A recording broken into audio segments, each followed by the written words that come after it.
the Historical Society has lots of newspapers and articles and information on the website that you can read in depth. You'll cover just about everything that I'm going to tell you, but not quite. I'm going to tell you what I know, what I know about the crash of National Airlines Flight 2511 on Wednesday, January 6, 1960. I was only 12 years old at the time, but I still remember a lot about it, as I was there throughout the entire investigation. I was in and around the aircraft when it was pieced together just like a giant puzzle. And I clung to every word the investigators had to say. I was just like a fly on the wall. They didn't say anything that I didn't hear, and I just ate it up.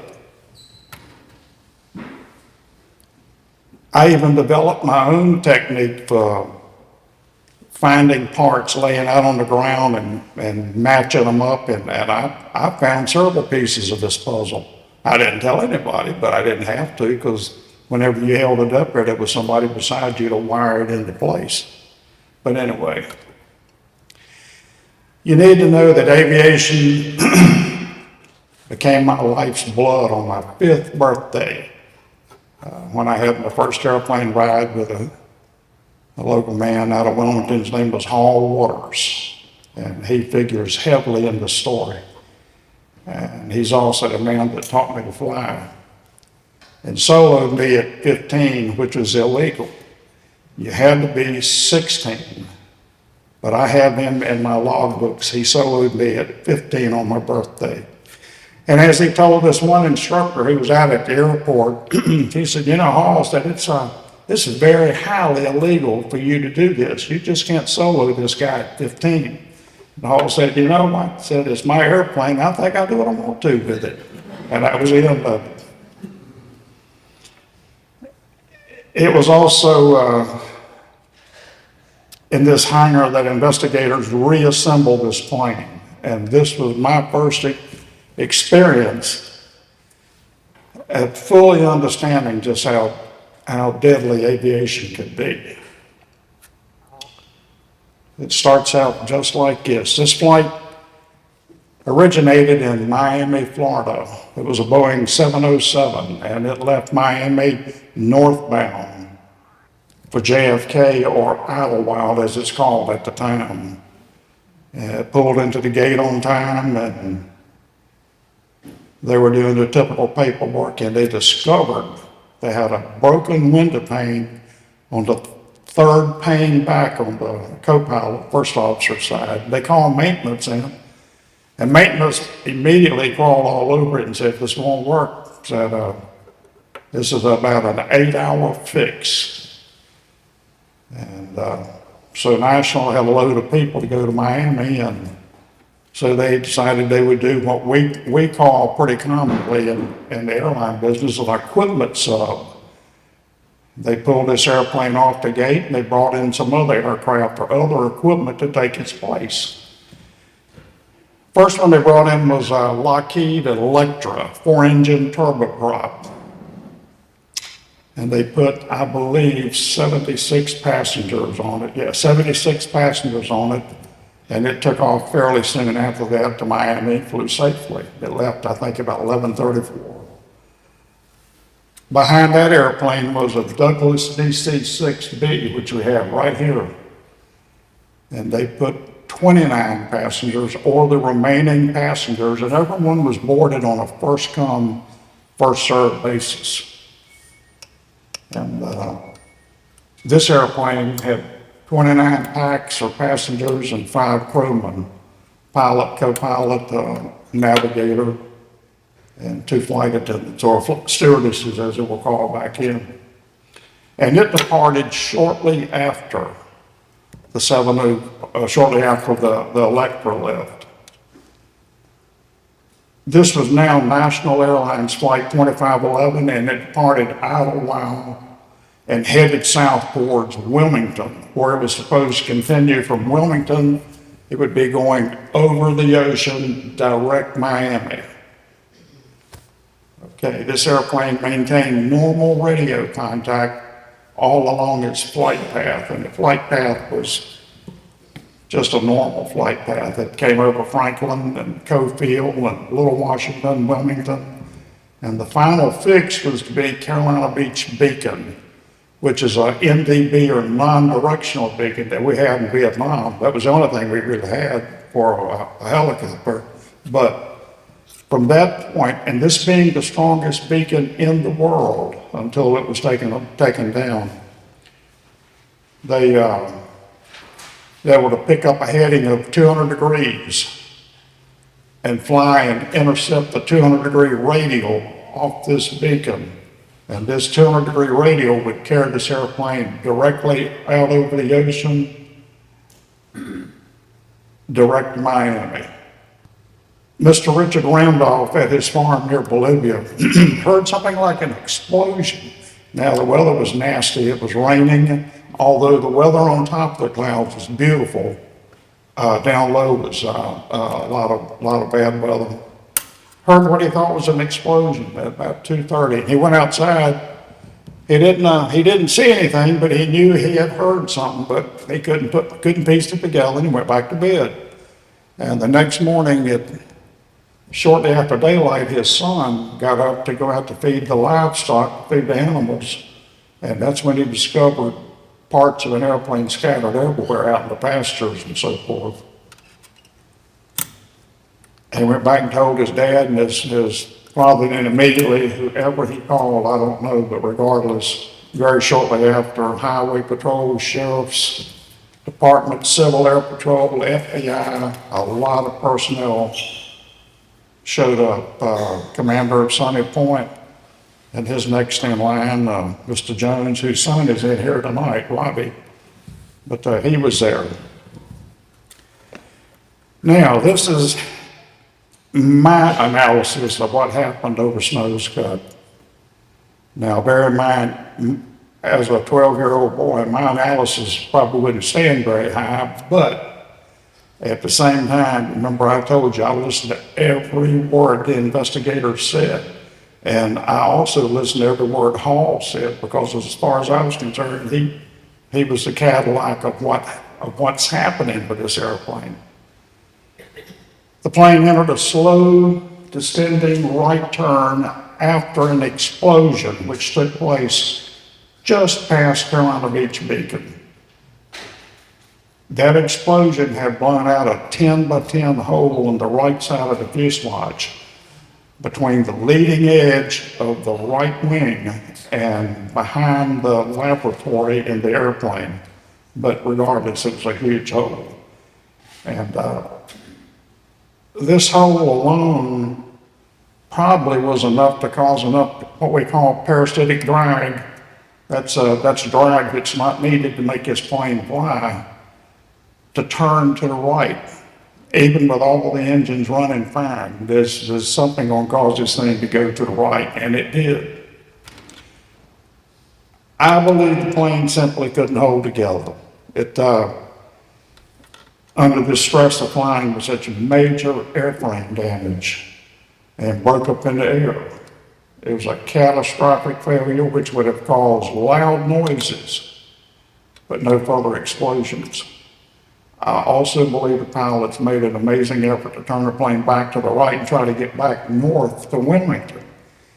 But it was too much, and the plane came apart and completely disintegrated over Bolivia and the Randolph farm. Now remember, the bomb took place well over Carolina Beach, back in that direction, back to the east. And that airplane flew for another 15 miles or roughly 5 minutes before the catastrophic explosion took it out.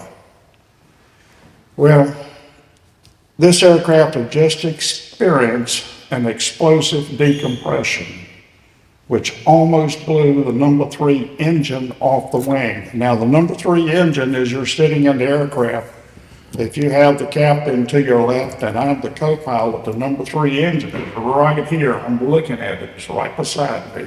Sequences engine 1, 2, 3, 4. Well, They could see this engine shaking and vibrating and thrashing and smoking and on fire. It had to be a horrible sight for a crew member to look at something like this. It was just trying to break free. Well, in any kind of emergency in an airplane, there's a checklist, particularly if it's an airplane of any size. Well, there's a checklist for all planes, but this was a big airplane, and this particular checklist, which is pretty common in the big airplanes, is called the Emergency Fire and Severe Engine Vibration Checklist, okay? There are certain things in these checklists that are, you pick up this checklist and you read it and then you do it. You read it and you do it. In this particular case here, in this emergency checklist, it's a memory item. It's a big, bold red memory. Pull the fire handle. And we have the number 3 fire handle right there. Right there. Okay, so what this crew member did, the checklist says secure the engine, shut it down. But in this case, they can see the flame and the fire and the engine just tearing itself all to hell. It's threatening the integrity of the airplane. So they pull the fire handle. Well, what the fire handle does in this scenario here, pretty much in any airplane of size like such, it's first off, it's going to instantaneously, all these things are going to tell you happens at once. It's going to shut the fuel off. The fuel killed instantly. It's going to shut down what's called the CSD, or constant speed drive, which supplies the generator, supplies power to the whole airplane. It takes away the electrics. It's going to take away the hydraulics. 3,000 PSI hydraulic presses, it takes them out. It's going to do away with the bleed air. That's the hot air coming out. And this hot air goes into the wings, and it's for de-icing purposes and so forth. So that's what all happens at one time, instantly, when you pull this handle out. And it cannot be reset in flight. Once that snaps into place, it's there. Now, this engine's on fire and it's burning and it's just a terrible situation. So now this handle also will fire what's called a CO2 bottle. Pardon me. And each engine has its own dedicated CO2 bottle for the purpose of blowing CO2 into the engine nacelle, into the intake, into any hot part of the engine it can get this into to snuff out a fire. It also has the capability of, you fire the bottle that's dedicated to this engine and you wait a few seconds and the fire doesn't go out. Now, when I say wait a few seconds, the last airplane I flew, the checklist required 20 seconds of waiting before you fired the next bottle. I don't know what it would be on this one, but regardless, the bottle fired, or the crew thinks the bottle fired, and apparently nothing happened. And it was only blown on one bottle because this airplane has a capability. If the first bottle for this engine doesn't put the fire out, they can rotate it to the right and it will now fire the number 2 bottle or its neighbor's bottle. And it's a one-time deal. Once those 2 bottles are gone on this side of the airplane, there's no more fire protection. So, unfortunately, all controls to this number 3 engine were up. At the time of the explosion, where the explosion took place at, it blew out the entire, basically the back of the engine and the firewall section and the mounts, to where all these control cables and leads and everything goes to control all this hydraulics and fuel and the whole deal. There wasn't anything that worked, and the crew didn't know this. Well, the handle was pulled out and rotated one time. Apparently the engine broke loose before they could ever even go to switch it to the right side. We know from the CAB, which is it's the outfit that at that time took the place of the NTSB, which we have now, the National Transportation and Safety Board. But anyway, their report that all engines were running at normal operating flight power of 2,240 RPMs on impact. And they know that because they examined each engine meticulously, took every nut and bolt out of this engine. And they have means of determining just what this governor setting on this, or throttle setting on this engine was, which would produce X RPM. Well, all four of them matched 2,240 RPM. And as it was, this particular setting, 2240, was the upper end of a normal cruise setting, of which they probably would be using coming down from New York. A slight tailwind, so they're scooting along pretty good, so they're not running this airplane real hard, but at the same time, it's late at night, and they're like everybody else, they want to get to the motel and go to bed. So it's a little upper end of the high cruise. Regardless, all four engines were determined to be turning 2240. That alone told the investigators that this number 3 engine that had the fire handle pull and the bottle rotated and fired obviously didn't have any response from the controls in the cockpit. Had nothing there to work it. It was just hanging on. And this engine gradually was clawing itself away from the fuselage, pulling itself, and I could just imagine the kind of severe vibration it was doing. The vibration was so severe that as the engine would swing to the left, the prop, the tip of the prop would actually hit the fuselage, the nose of the fuselage. So it probably had a pendulum of at least a 2-foot swing. That's just huge. And they know this because on the nose of the airplane there are prop marks, and these prop marks keep advancing systematically right on out until there are no more, right on out until the engine just pulled itself off, shook itself free. And it basically pulled the wing with it. And then we've got this other engine outside of it, way out there. 2,500 horsepower running same cruise. We know that because an investigator determined what it was at. This finished the job. This engine finished pulling the wing totally off.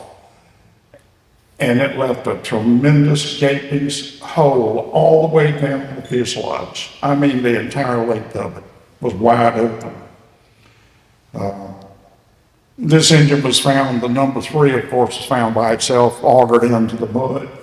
The second engine was found a considerable distance away, separated from the wing. Now we get to what caused this thing to disintegrate.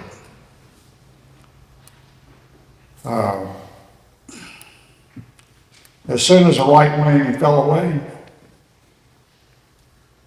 you've now got 2 perfectly good running engines on the left wing, and you got a perfectly good wing, and you've got a scenario of a one-wing airplane. And these engines, now we've got 5,000 horsepower pulling on one side. Each engine was roughly 2,500, a little less maybe, but so now we've got this big pendulum really pulling like crazy. And while it's doing that, it starts a rapid gyroscopic type spin. That's actually a centrifugal spin. As it was spinning, it was going into a circle. And while it was doing that, it was throwing everything and everybody out of the fuselage. Some remained in the fuselage that were tied down, seats in, strapped in, whatever. But a lot of them were thrown out. They found Midwest, luggage, hats. It didn't matter. If it was part of the interior of that airplane, out the door it went. It was slung out. Okay, they even found a coffee cup, still had wet coffee residue in it. And that was several hours later when they found this. This alone caused the forward motion of this airplane to stop, because now these two engines are slinging this airplane so hard that it rips the wing off the other side of the fuselage. Now this airplane is spinning at several thousand feet.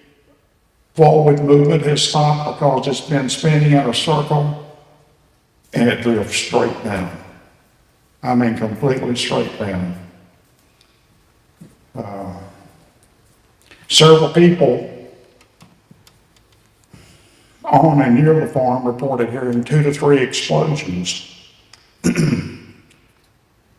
And bear in mind, when I say this is my analysis of it, as I said, I listened to every word, and there was only about 10, maybe 12 investigators there at any one time, and they generally were the same people. And I got to know them sort of. They cast their eye at me wondering, who is this kid in here? You know, what's he doing here? But the guy that owned the hangar was my buddy. That's how I was in there. I listened to what all they said, you know, and it was obvious that the airplane just drifted down like a parachute. From what they said, and I picked it up, and that wasn't in the report.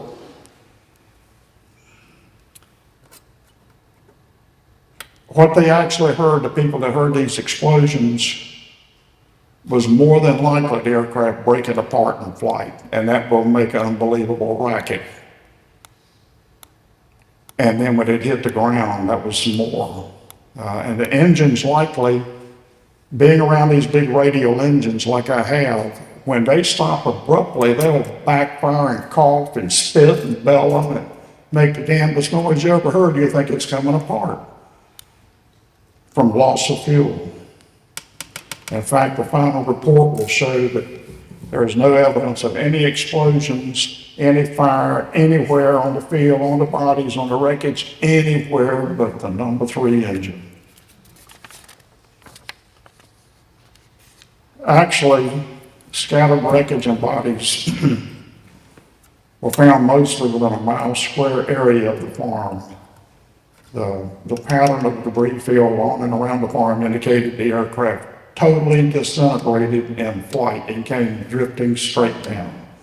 And when I say disintegrated, I'm talking about pieces the size of a baseball to the hood of a car.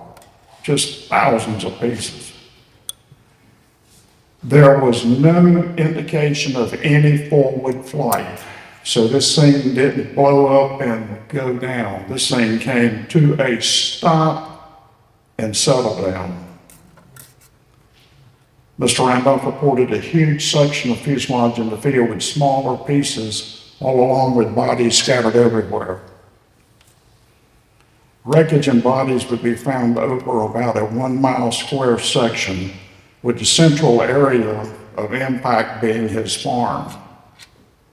A short distance from the field lay the cockpit, with one pilot still strapped to his seat at the controls, and his wristwatch was still running at 9:35 in the morning. Scattered around the field and in the brush were many more bodies, which fell away from the wreckage.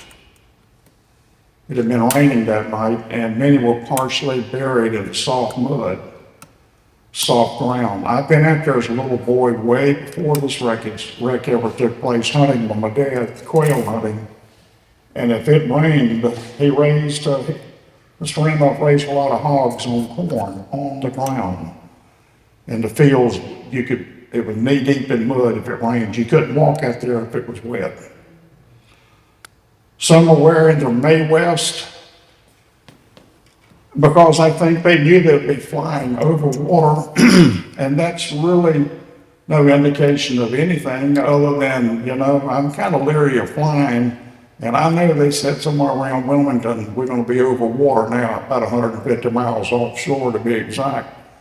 And I think I'll just wear my May West if that's okay. It happened all the time. That was no issue. Some are still strapped into seats. Others were thrown clear. Here's the clincher. It was so odd that only just minutes before, I'm talking about 5 minutes at the max, the pilots reported all is well. My friend Mr. L.B. Bennett's dad, Lowell Bennett, was a county coroner for many years, and he arranged in Brunswick County. In fact, the only coroner in Brunswick County for such a long time. He arranged to move the bodies to a makeshift morgue in the Southport gymnasium, which is just down the street from us now. There were 32 bodies, with 2 still missing as of Wednesday afternoon. And they know this early on because a manifest of the airplane listed 34 packs on board, and that included crew members and everybody. FBI pathologists came to Southport to work with the corpse, with the local doctors, nurses, and dentists assisting. It was a very stressful time in this little town, to say the least. The gym was filled with 32 bodies, and workers could barely find time to even take a bathroom break, if you can just imagine. As everyone worked around the clock. In the meantime, volunteer firemen, Coast Guardmen, Highway Patrol, Red Cross, airline personnel, anyone involved in this calamity here had to be fed. And the townspeople of Southport stepped up to meet the task. According to the January 13th issue of the State Port Pilot, I quote, Thursday was the rough day. Relatives arrived by the dozens. National Airlines had made accommodations for everyone to be housed in motels, hotels, whatever in Wilmington. And with the idea they would conduct interviews with these relatives, and they'd come to Southport only as a last resort to help in identification. But these people they'd driven down from New York and up from Cuba and Miami and whatever, and now they're in a motel, and they know their loved ones are only 30 miles away in Southport after all this. So that wasn't going to work. So down they came. Local volunteers tried to console them, feed them, and reassure them that the work of identification was going as quickly as possible, and explain to them why they all just couldn't go into this gymnasium at one time and start peeling blankets back. There were many emotional breakdowns and a couple of cases of hysterics. But by 8 p.m., the largest group of relatives had departed. And by midnight, only 5 bodies remained unidentified. And by Friday afternoon, all 32 bodies had been identified. All finds a body. There were still 2 bodies missing.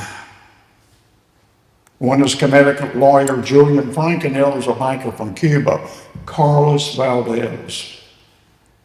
Valdez will be found on Thursday the 14th, roughly a week later, on the Randolph farm, simply hidden so deep it was impossible to find him. They just stumbled on him. Now we're going to focus on Mr. Frank. This is where the investigation really begins. And suddenly this is where I get involved. because the pilot that found Mr. Frank was my hero. The man who taught me to fly, took me flying with him every day that he could. He turned left, I turned left. He stopped, I stopped. I was his shadow. Here's a photo of Hall and his brothers. That's Hall right there. To his right, extreme right, one more over, was Andrew Curie, or he was a fish spotter also. His nickname was Punky Curie. I flew with him quite a bit as a young boy. His grandfather, great-grandfather, founded Curie Beach. Between him and Hall was Hall's brother, Robert Waters. I flew with him quite often, and he always loved to scare me to death in an airplane. He did a good job of it, didn't he? And of course, there's Hall, and then their son, their youngest brother, James Waters. He was a welder at Cape Fear Tech, or instructor at Cape Fear Tech for many years. On Saturday morning, January the 9th, Hall and his brother Robert and son decided to go flying and try to see if they could locate the body. They'd had a lot of people actually call them and wanted to know would they be willing to help, because Hall had taught an awful lot of people in the CAP who was stationed there in Wilmington to fly, many of them. And so he and Robert took off about 8:50 Saturday morning out of Blumenthal, or Wilmington Airport as it is now, and said, well, we'll give it a shot. They took off, they flew down to Bolivia, southwest of Bolivia, where the crash site is at. Circled there a little bit, and then they left and went back due east to pick up the river to start their search. They came out above Orton Plantation, Pleasant Oaks, I believe it's called. Anyway, Robert decided to take the east side of the river, and Hall was going to take the west side. So they start their search, and Hall said he did it very meticulously, very slow. They looked at everything, tried not to leave any stones unturned. A lot of little islands in that area, and every little island, they each would go over it and circle it, and then the other one would go over it and circle it. So, I mean, they covered everything. They worked their way right on down. Let me back it up. Everyone said, before these guys took off to go flying, said they knew that if anyone could find this missing man, it would be the Waters men.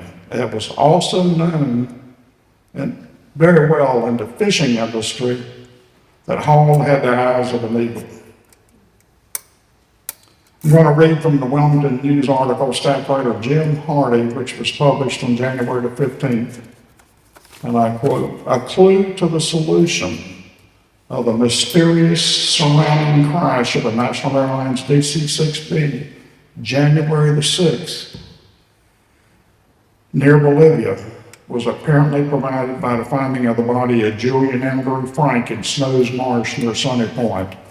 This is a map of where he was found. If you could sort of make head and tails of it, the Cape Fear River coming down, and that right there is roughly where the body was found. That's the entrance to Walden Creek.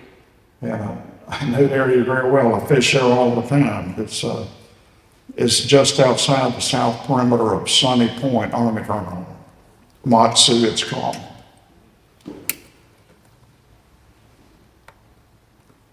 Some 15 miles from the site of the main crash was W. Hall Waters' light plane pilot.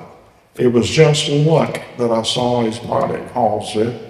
I doubt seriously if he would have been found if it hadn't been just for 100% sheer luck. Hall and his brother Robert, as I said, talked about how they headed on each side of the river and so forth and checked along the river bank, and they scrutinized every little detail they could find. And he explained that they did their very best not to miss a brick, not to miss anything.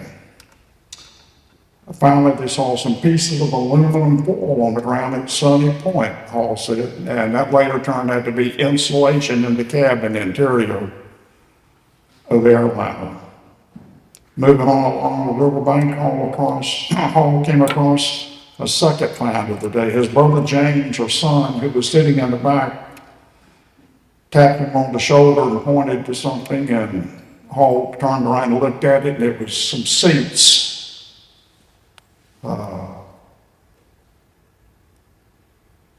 Turned out they were in a small slough on the north end of a real small island, that same area we pointed to the bottom. Hall climbed back up and called the tower there in Wilmington. They were Louisville at the time.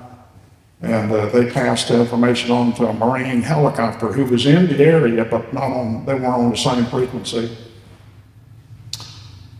The next move was to contact the Cape Air Squadron Civil Air Patrol Unit, which is at nearby Fort Fishers, where they were on standby. The helicopter was advised to pick up CAP members S. Warren Sanders, who was the operations officer, and Quincy Futch, who happened to own a small boat. The helicopter transported Sanders, Futch, and the rescue boat to a site where the seats were. Meanwhile, a Coast Guard ship or boat pulls in. I was circling the island just north of where the helicopter was, staying out of his way, when Son once again pointed to something on the beach just south of us. And Hall said when he looked, he saw some seagulls picking at something on the ground. He said he dropped down for a closer look, and not far from seagulls, he saw the body. It was face up. The body was approximately 300 yards from the seats. It was in a watery marsh on the island, and it did not wash up here, Hall said. It fell there. He said, I've spotted bodies before, and he had. I've never seen one wash up on shore face up. I've seen them where the wave action and the surf would actually turn them over, but never wash up face up. He, through the years as a fish spotter, he spent thousands of miles up and down the coast, and he had many times, as I have done also, been asked by the Coast Guard or some search and rescue unit, if you have time, would you come look for a missing person? Drownings on the beaches were the most common. Every now and then somebody falling out of a boat, whatever. But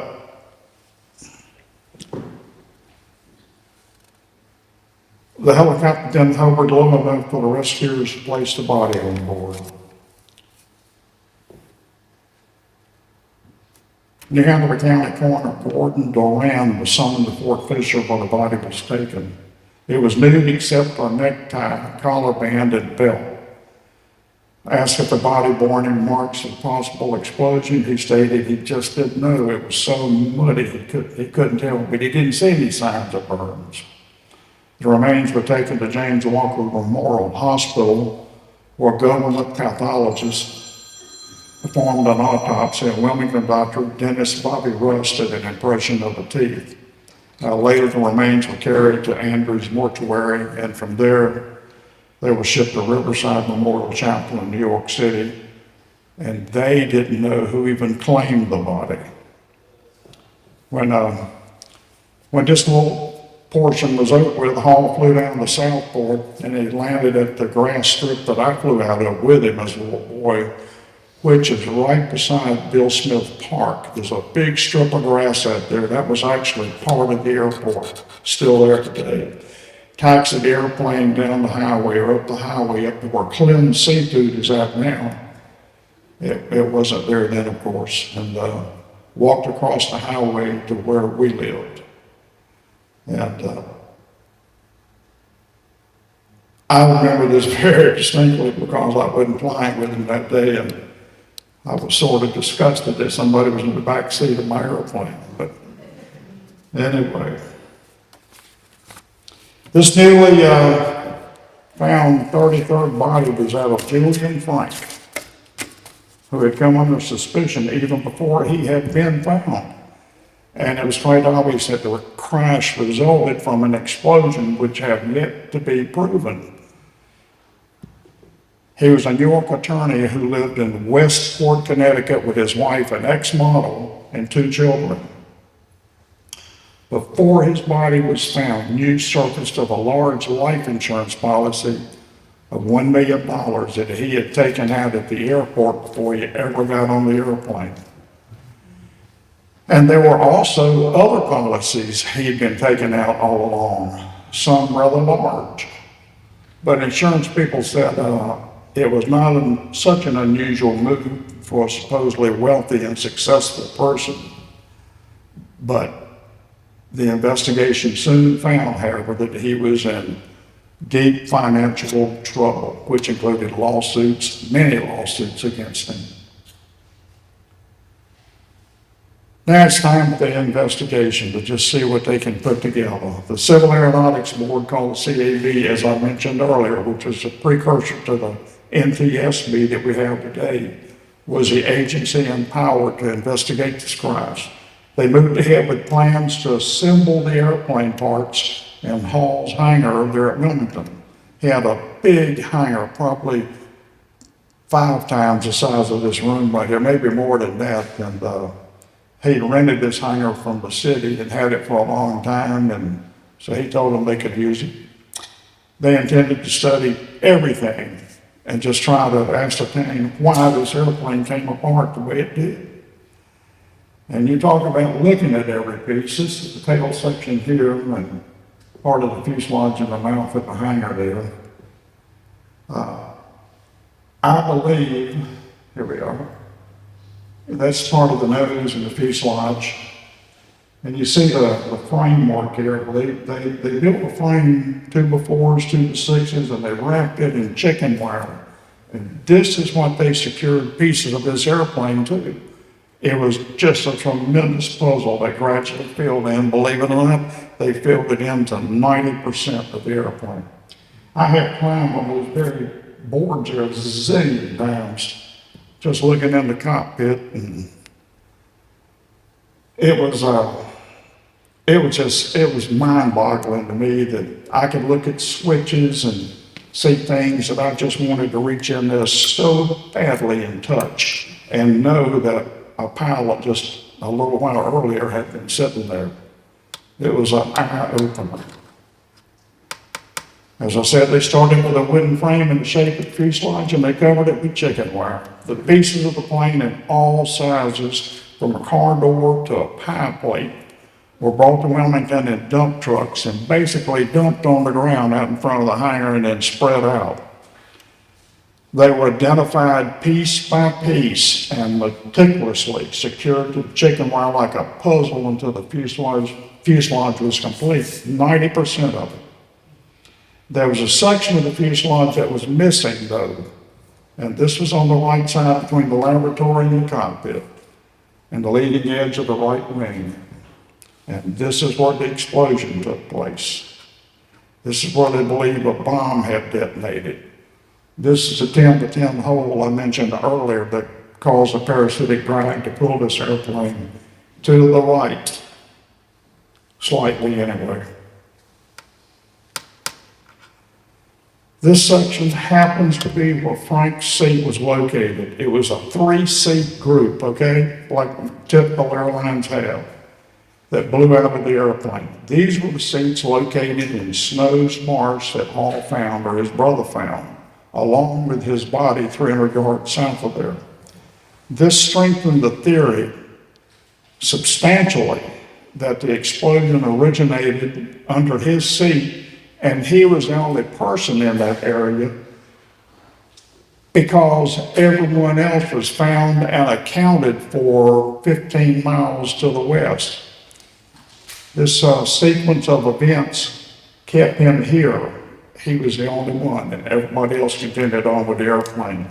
This explosive decompression actually, because the airplane was on a heading of 200 degrees from where the explosion took place, shot him just like a rocket, just like a cannon, straight at the airplane, seat and him. And then the airplane started its right-hand turn. This helped propel him out away from everything. Oklahoma Senator Mike Mulroney, chairman of the Senate Aviation Subcommittee, made a pronouncement. A bomb of some sort caused a mysterious crash of an airliner which killed 34 persons on January 6th. According to his testimony, early indications leaned towards wreckage found in the vicinity of Frank's body could have been caused by an explosion. The investigators had known he was assigned to row seat 7, but without a body, they only had theories. But examination of the corpse revealed a treasure trove of evidence. There were fragments and particles all in his body, and full findings are in the CAB report, which is public knowledge to everyone. You can find it, no issue. There were fragments of steel-colored wire in his right forearm and small pieces of brass. Further in his right hand were traces of manganese dioxide, which is a substance found primarily in dry cell batteries. It was also found under one of the right triple seats. As this investigation continued and the piecing of this airplane continued, it was well advanced by now. Hall one morning, and I wasn't here when this happened, one of the few things I missed, I hate, but whatever. Hall smelled rotting flesh. Gross, but that's it. Investigators found parts of his flesh and bone fragments in the hat rack area, which overhead bin is a more common term for us to use. And the flesh and bone fragments, there were fragments of olive drab cloth and a piece of brass similar to the brass retainer plate in a West clock travel alarm clock, and miscellaneous other material. Experts in bomb analysis from several areas, including Cherry Point, came down and agreed his body proved dynamite was used, and it was likely under his seat. They knew he boarded the airplane with a small blue bag that night. Witnesses saw it. They weighed that bag, of course. So it was seen, a small blue bag that weighed 20 pounds, kind of like a little airline bag or whatever. Such a bag was found near him with the bottom out of it. And along the riverside of Cary Beach was found a life jacket. Now this is on the east side of the river, across the river, 3 or 4 miles on across the river. Found a life jacket that had blown out of the plane that had a piece of zipper belonging to that blue bag embedded in it, and traces of nitrate residue, evidence of dynamite. There was also pieces of a woman hat found in his leg, and we can only speculate he used a hat to hide the bomb. The reason this blue bag was found over on the east side of the river, along with many other small items in the airplane, is because the winds were off that night at 18,000 or approaching 100 knots. That's well over 100 miles an hour. Smooth ride, good conditions. There were VFR on top, but a strong jet stream in this area. And so when everything floated out, come out the bottom, the wind blew it over. So that's how that wound up over there. Both CAB and FBI seem to favor the theory that Frank carried the bomb aboard with intentions of crashing into the ocean offshore, where evidence of a bomb would disappear and the life insurance policies would pay. As a lawyer, he would have known about the suicide clause, which prevents payment in the event suicide is proven. Friends said he was obsessed with money. At the same time, investigators found that Frank was in muddy water professionally with charges of embezzlement and malpractice facing him. One case just involved $1 million settlement. On the conclusion of the CAP's report, they concluded that 2511 proceeded in a normal manner without operational difficulty, mechanical failure, or malfunction until shortly after, after passing the Carolina Beach NDB.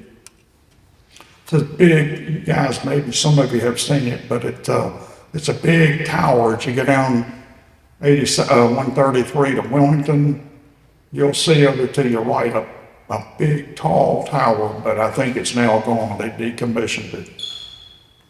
But you may have seen it. Anyway, a short distance south of Wilmington. At approximately 2:33, a dynamite charge was exploded, initiated by means of a dry cell battery within the passenger cabin and at a point beneath the extreme right seat of row number 7. Joey and Frank was in close proximity to the dynamite charge when the detonation occurred. The explosion severely impaired the structural integrity of the aircraft, and after making a wide descending right turn, it experienced in-flight disintegration and crashed 1.5 miles northwest of Bolivia. The board determined that the probable cause of the accident was detonation of dynamite within the passenger cabin. Of the 34 people on board that airplane that night, there was one who stood out a little more than some of the others. Not necessarily, but he did. He was Vice Admiral Oric McDonald, born in 1891 in Baltimore. He graduated from Naval Academy in 1912. He received the Medal of Honor for his actions in occupation of Veracruz in 1914. And here's the interesting part. On the 10th of March, 1919, Lieutenant Commander McDonald flew a British-built Southport Camel, which is a World War I biplane, strictly wood and fabric, off an overhauled gun turret of the USS Texas, and thus became the first man to fly an airplane off a battleship. I don't think it's been done much since. And can you imagine the courage that guy had? One last note I have here. Parts of this beautiful DC-6B are still flying today. This is hauled at the Super Cub. This is the one I took my ride in and I soloed. And he's on the beach, I'm thinking around Topsail fishing. You see a drum on the beach. And the same airplane he was flying when he found Julian Frank's body. 3 or 4 years ago, I made an effort to locate that airplane if it was still flying. I just had to go see it. I didn't care where it was. Well, I located it. It was in Alaska. And I hadn't told my wife where it was at, but, you know, I knew I was going to Alaska. And so I got in touch with the owner, Mr. Tim Coball from Healy, Alaska. And it was crazy how I tracked this airplane down, but I did it. And we talked forever. And I told him all about it, and I sent him a copy of my book and whatever and so forth. And then he said, you know, why don't you come to Alaska and fly it one more time? Well, hey man, he totally knocked me down. I said, I'm on the way. So then COVID hit.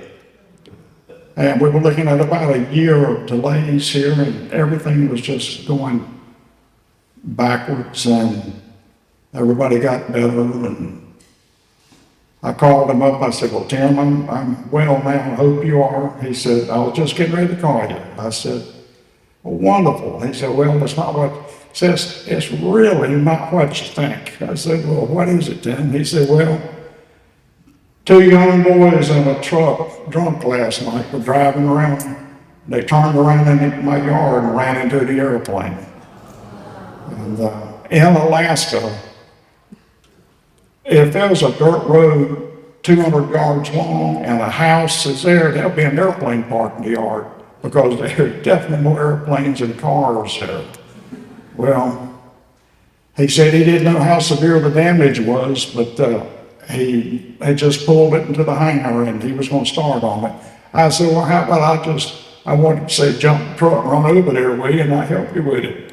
He said, man, you come on, I got you a place to stay. So I told my wife, I'm going to Alaska. Well, that worked out pretty good, but, you know, then she's going with me, now my daughter's going with me, and it's a family affair now, but whatever.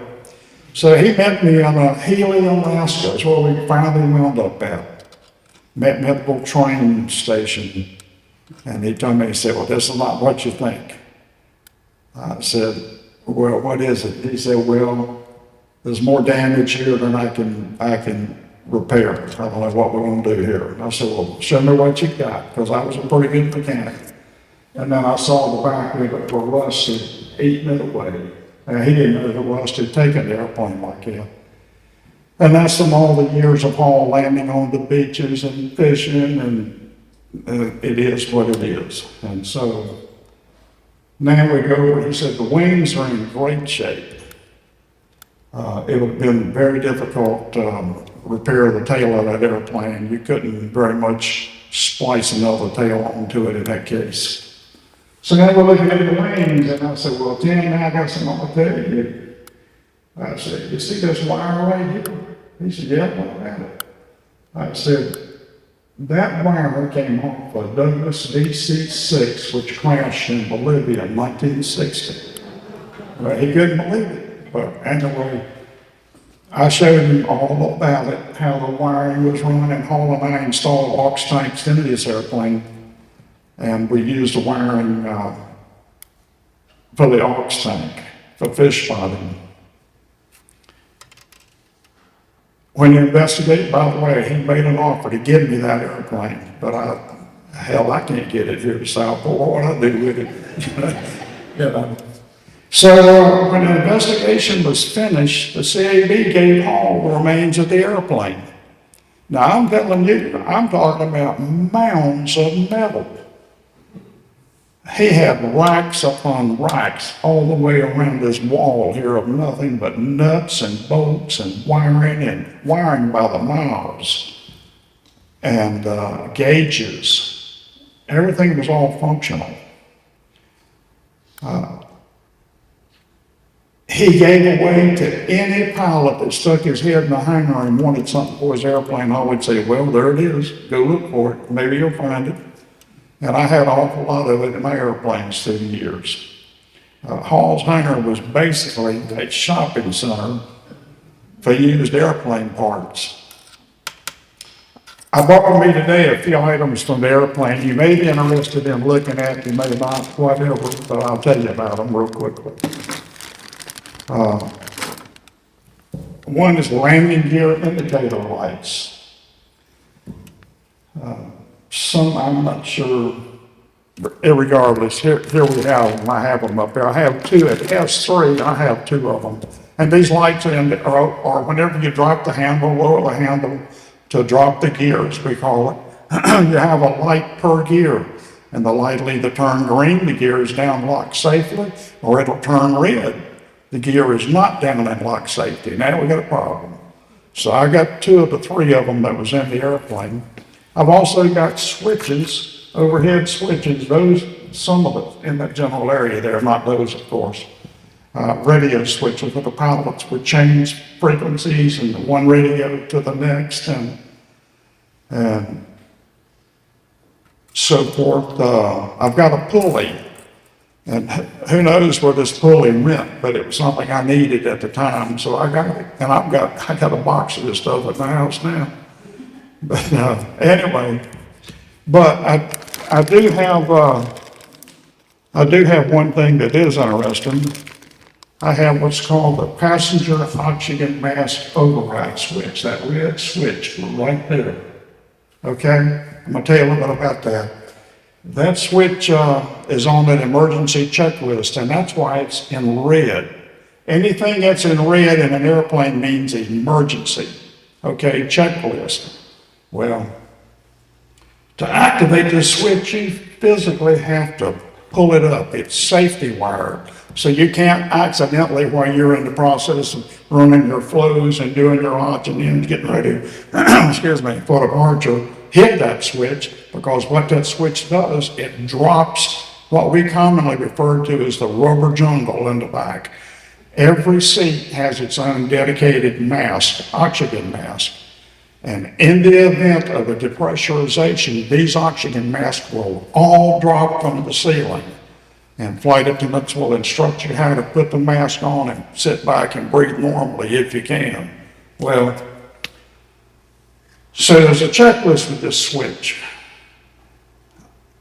And in this check, and it goes as unpressurization, or in the event of depressurization, decompression. In this checklist, this switch is probably about number 5 in order of maybe 10 things to do. Outflow valves, many things to do.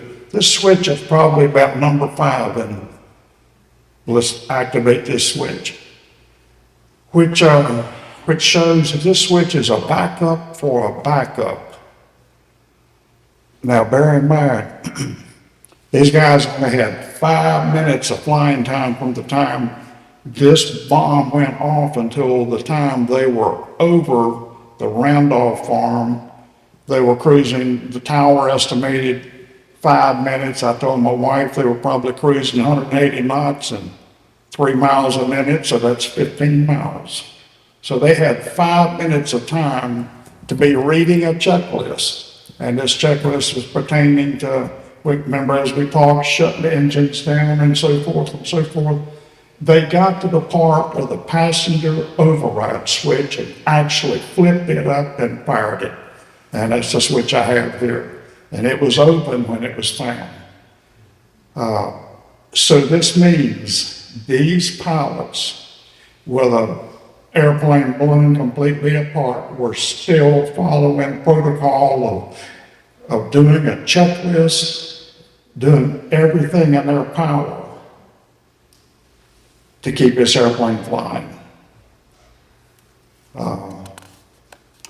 Before I ask any questions, take any questions, I've got a short 2-minute little film here my wife put together of a DC-6B, and there's only, you can't find it? No, I didn't put it together. Oh, okay. Oh, and she located it for me, I'm sorry. There's only 2 of these airplanes, the B version, like this, flying today. One of them's owned by an outfit called the Red Bulls, and they're in Austria. But anyway, here's a little deal on just to show you exactly what this airplane looked like flying and so forth. Thanks.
Hey, listen, thanks for having me tonight.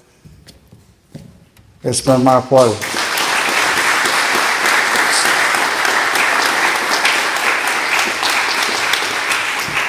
Yes, sir. I might not can answer, but you go ahead. Is the Randolph farm close to something we would recognize in Bolivia? Yes, it is. It's just outside of Bolivia city limits. Galloway Road. Off of Galloway Road. Yeah, off Galloway Road. Yep. If you're headed south from 17, you see Galloway Road, it's the first brick house. It's That's just correct. Galloway Road. Yeah. Back there, it's just a little two-lane country road. Mm-hmm. Located about right here, I believe, on the map. Is that about right? Now, I'll tell you one last thing. It was meaningful to me. I had a phone call yesterday from a lady by the name of Linda, and I think she pronounced it Buffano. And before I could even say two words, she said, "I want you to know that my mother and dad were on that airplane." And she's from New York. And she's coming down in approximately a month. And I hope to have lunch with her and talk with her. And but she's trying to get a memorial built somewhere in the Bolivia area. I don't know what kind of issues she's having with it, but she's having some issues. But she's got the money, she told me. She's ready to go if she can work with the state to get a little memorial built in honor of that airplane and the passengers, which I think would be wonderful. But then again, you know. She also told me, she said, I saw your first presentation you did on this and said that I thought it was wonderful, but I don't know, some of it I didn't like either. And I thought, well, this is going to be interesting here. And I said, well, Linda, you know, I tried to put it together as I saw it. And she said, that's what you did. Said you did too good a job. Said the way you described the airplane coming apart and all that. She said it was obvious to me that it was a tragic situation. She said, I hope I hope they died quickly. And I said, well, if it's any consolation at all, I said, I'm pretty familiar with oxygen degradation of the brain. And I said, you don't last long. I said, when that airplane exploded and it depressurized, if they had a minute, they were lucky at 18,000.